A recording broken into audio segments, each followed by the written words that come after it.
Alright, Rian Gat Merpop di Mari Bintaro bawah tanah jangan lari. Kali ini gue gak sendirian ya. Kali ini gue nge-host sama Kemas Savano dari Sapo. Let's go. Kali ini gue juga lagi bersama band yang menurut gue keren banget sih. Gue lumayan wow gitu sama dia, yaitu Glyph Talk. Aku mau tahu dong nama kalian tuh siapa aja sih dan memegang instrumen apa aja. Halo, gue Omar, gue megang gitar dan vokal. Gue Ariel, gue megang drum. Gue Iyeng, gue stage technician. Wow, keren. Kalian setuju gak sih kalau Glyph Talk itu ekpang? Mungkin sebenarnya kita sekarang nggak fully ekpang, tapi memang di awalnya pas kita lagi baru mau mulai, kita saling kirim-kiriman lagu ya, kayak inspirasi gitu. Itu biasa emang banyaknya tuh band-band ekpang dari Amerika, dari Kanada. Jadi emang asal mulanya sih sebenarnya sumber inspirasinya ekpang ya. Kayak TV Repairman, I think. Ya, TV Repairman tuh Australia tuh, gue lupa lagi. Iya. Jadi kita TV Repairman, Uranium Club. Gue suka waktu itu gue kirim CCTV, Coneheads. Gitu. Wow, who made the man? Iya, Who Made the Man. Yeah. Boleh dong ceritain gimana sih kalian bisa membentuk Glyph Talk? Apakah Glyph Talk adalah sebuah project liar kalian atau termasuk main project? Awalnya liar sih sebenarnya ya. Maksudnya kayak ya karena awal mulanya juga dimulai karena kebosanan ya. Ya gue bosen, waktu itu kita emang lagi masih zaman-zamannya pandemi. Awal mulanya gue sama Rata Bill, kita kayak mulai tuker-tuker kirim-kirim lagu, terus lama-lama kayak ini pandemi. Waktu itu Kolibri Records tuh lagi bikin semacam kompilasi namanya City Lockdown. Terus habis itu gue sama Rata kayak kita bikin aja semacam kayak side project gitu. City Lockdown tuh yang ada Sirka Rama juga berarti? Iya, wah itu band gak jelas. Wah, keren Sirka Rama keren banget. Sirka Rama. Akhirnya ya udah kita bikin waktu itu single pertama kita Stone Skipper. Nah setelah itu tiba-tiba kayak gue merata kayak seru nih, akhirnya kita expand dan kita ajak Ariel yang waktu itu juga udah ngedrum buat band gue. Pertama kali tau Glyph Talk kayak gimana, Bre? Jadi gue gara-gara personil yang lain ya, Ratabil dan Nadine, mereka juga memiliki venture lain lah selain musik. Dan jadinya gue tahu dari situ. Gue baru, karena gue baru dari Glyph Talk. Bos lu ya? Bosku. Ya, jadi gue anak baru ya. Gue tidak tahu sebelumnya, tidak tahu apa-apa sebelumnya, sehingga Glyph Talk membuka cakrawala gue. Membuka cakrawala. Bagus nih. Iya. Apa tuh? Apa tuh namanya? Walk Tadi the Talk. main juga, tadi Para Supra main. Oh, Para Supra. Let's go. Let's go. Keren juga Para Supra. Tadi gue nonton lumayan stage egg-nya keren banget tuh. Mas Parah, vokalis. parah, Saya kira sih ngapain.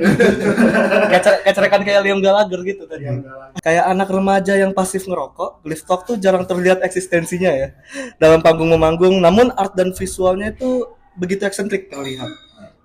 Kenapa gitu sih? Atau Glyph Talk hadir mengedepankan produksi dibanding aksi? Juga sebenarnya Sebenarnya kebalik deh, kita lebih mengedepankan aksi dibanding produksi. Iya, karena lagunya kan dikit ya. Terus ya mungkin gitu juga jarang manggung ya. Jarang ada yang ngajak. Iya, please ajak kita. Iya, please dong mau diajak. Sama apa mungkin lagu kita pendek-pendek ya. Iya, 2 Jadi, menitan semua. Harus banyak gimmick. Biasanya kalau mungkin hari ini enggak kali ya, tapi biasanya gue udah nyiapin kayak deskrip gitu sih sebelum manggung buat Ada gimmick-gimmick gitu ya? gimmick pertahanan lagu kita ngapain nih, cerita tentang apa nih gitu kali ya. Kalau untuk visual sebetulnya lebih ke ranahnya Rata dan Rata dan Nadine Nadine sih. sih. Cuman itu menurut gue sebuah advantage ya, mempunyai gue setengahnya Glyph Talk itu. Sebenarnya Ariel ilustrator, terus abis itu kayak Rata dan Nadine punya tiny studio juga ya. Jadi kayak Di kandang jurang bukan? Di kandang jurang, benar. Jadi kayak gue personally udah nggak worry lagi kalau misalnya udah terhadap visual, merchandise, album artwork apa segala macam, itu pasti udah lewat tiny studio yang ini. Gimana tiny studio, Bray? Kantor lu, Bray? Kantor lu juga, Bray? Oh iya benar. Jadi itu semua ada sedikit kesinambungan antara audio dan visual. Jadi sehingga ada match di situ. Oh gitu. Gitu ya. Gitu ya. Kayaknya sih begitu. Apa sih? Oh, jadi nyambung, audio visual tuh nyambung. Audio Mesti visual. nyambung tuh ya.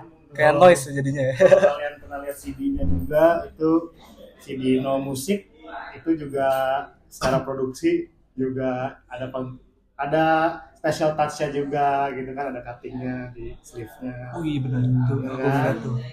Ada di visualin juga kan ya. Di Visual Aku lihat juga, juga. yoi. Keren tuh pakai stop motion gitu. Wah, keren tuh. Jadi cara mikirnya pasti ada tuh yang nyambung dari situ. Mantap. Nyambung. Let's go. Sedikit menguruk isi produksi Glyph Talk yang seperti Picasso Art. Glyph Talk ini memiliki aura yang unik, abstrak, dan jaksel kue. Cukup jasa kue. Namun Rasa kue. namun bikin badan refleks goyang Firaun. Ceritain dong, apa yang kalian pikirin saat menulis lagu-lagu kalian termasuk di EP No Music kalian?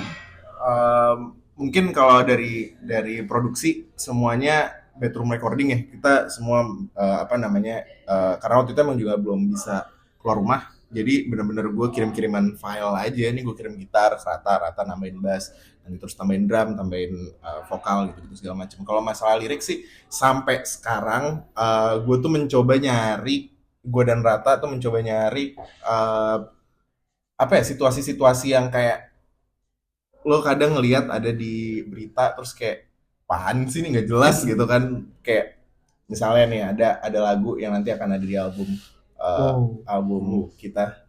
Lik. Itu gue ngambil inspirasinya itu mengenai seorang IO yang banyak gaya bikin festival, terus abis itu festivalnya gagal, blunder, duitnya dibawa kabur. Nah, kayak gitu-gitu. Atau kayak misalnya kayak lagu Objection. Waktu itu gue kayak harus, nih ada deadline nih, harus nulis lirik. Terus gue kenapa nggak liriknya gue menceritakan kalau misalnya gue nggak tahu mau ngomong apa di lagunya. Nah, akhirnya itu Objection. Gitu. Jadi kita banyak lah ngambil kayak tema-tema keseharian yang kayak wah bisa banget ini hidup kayak gini gitu. Enteng ya, terus lucu gitu kayak take what, Ya, itu Stop whatever. whatever. Terus lupa mau apa. Iya, itu gue mulai yang lucu lagi dulu, kita pertama kali manggung di ini Yesterday Baker tuh panggung pertama. Emang iya. Itu panggung pertama kan. Panggung pertama. Jadi yang official yang kita manggung ya itu pertama. Sebelumnya tuh kita yang plain song. Habis itu kita live session doang, terus habis itu.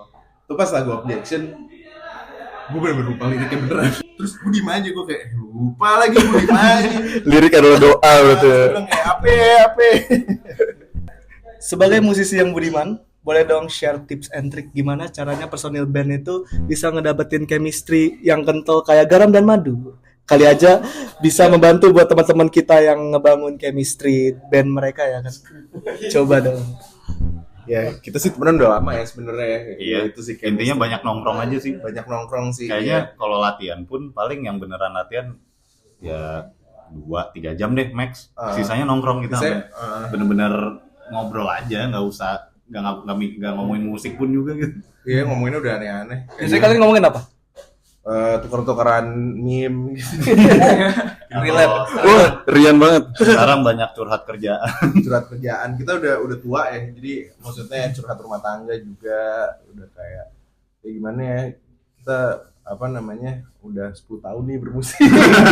Bayangkan gitu ya udah 10 tahun bermusik. Intinya banyakan nongkrongnya sih dibanding latihan kita. Iya nongkrong kita Kunci nongkrong sih. dan menurut kita juga kita sebenarnya masih kurang nongkrong, kita masih perlu lebih nongkrong lagi sih gitu. Cuman itu kadang-kadang yang bikin seru ya, kayak dan traveling tuh gue personally suka sama band karena di situ kita bisa jalan-jalan, terus habis itu kayak ngobrol-ngobrol, ngeliat tempat baru, itu sesuatu yang gue sangat appreciate. Setuju nggak ya? Iya. Kalau para Supra gimana cara meningkatkan chemistry? Mana para Supra? Meningkatkan chemistry. Kita juga kita itu nongkrong adalah kunci. Nongkrong adalah kunci sehingga menciptakan sesuatu yang hebat. Ente kalau nongkrong gimana biasanya? Sabda. Mana tuh? Dia PK. Gue penasaran nih sama opini kalian dalam survive di industri musik itu gimana? Dan ada tips gak sih buat bertahan dalam bermusik ala kalian tuh? Sebenarnya kalau survive sih paling seru sih kalau misalnya emang manggung ya. Karena Iya. kalau misalnya habis manggung tuh biasanya kadang-kadang kayak langsung kayak oh kayak gini ya rasanya bermusik gitu. Seru bermusik kayak misalnya malam ini di Stenggi 2 Tenggi Volume 2. Itu juga apa namanya kita ngomong band terakhir sebulan yang lalu ya. Apa? Kita terakhir manggung itu sebulan yang lalu. Iya. Tapi sebelum itu kayak 6 bulan yang lalu gitu. Jadi kayak benar-benar ya kita kan punya kesibukan masing-masing dan punya kerjaan masing-masing gitu kan. Memang kadang-kadang jadi distraksi yang lumayan kuat ya. Jadi kayak misalnya kita mau rekaman nggak jadi nggak jadi buset dah gitu kan. Tapi terus habis itu kita manggung, terus habis itu kayak oh ini yang ditunggu-tunggu gitu loh. Kita akhirnya bisa berkelanjutan. Oke, akhirnya kita kita rekaman supaya kita bisa lanjut lagi kayak gitu. Itu sih. Supaya bisa have fun manggung. Intinya lebih ke ya udahlah, intinya ngeband buat seru-seruan gitu. Iya, sebenarnya gini sih, kalau misalnya memang ya ini bukan ya mungkin orang bilang ini hot take atau apa segala macam, tapi ngeband itu harus fun dulu. Jangan pikirin duit. Itu Tapi hasilnya fun dan produksi itu Dia juga nggak pernah mikirin duit. Nggak dapet duit. apa? tapi fun dan produksi itu penting. Penting. Fun itu penting karena fun itu yang akhirnya menjadi kayak ya menurut gue kayak bahan bakar Glifstock kita jalan ya karena itu fun gitu. Kalau nggak fun kita nggak mungkin lanjut. Nah, kita juga mindsetnya lebih ya kalau kita bisa dapat duit dan yang mimpi ya berkarir Ya, itu ya alhamdulillah, tapi Iya. kalau enggak ya udah yang penting manggung Yang seru. penting manggung seru. gitu. Pantas Cari aura kalian tuh fun. keseruannya gitu. Iya sih, fan lagu-lagunya Oh, iya, aura kalian tuh ceria. fun. Oh, nah keren. Mungkin bukan buat semua orang dan nggak apa-apa juga emang kalau misalnya ada yang mau berkarya bermusik dan emang itu untuk mencari duit juga gas banget gitu. Banyak teman-teman gue yang kayak gitu dan terbukti sukses gitu. Boleh, cuman kayak kalau dari kita sih kita karena ya kita juga punya kesibukan masing-masing, jadi kita ngeband tuh untuk fun. Kalau misalnya memang dapat duit, dapat exposure apa segala macam, itu sebuah bonus yang ya kita bisa appreciate aja. Iya. Nice. Oke. Wow, terima kasih Glifstock dan Mas Parasupra juga telah hadir di sini. Jadi kurang lebih begitu.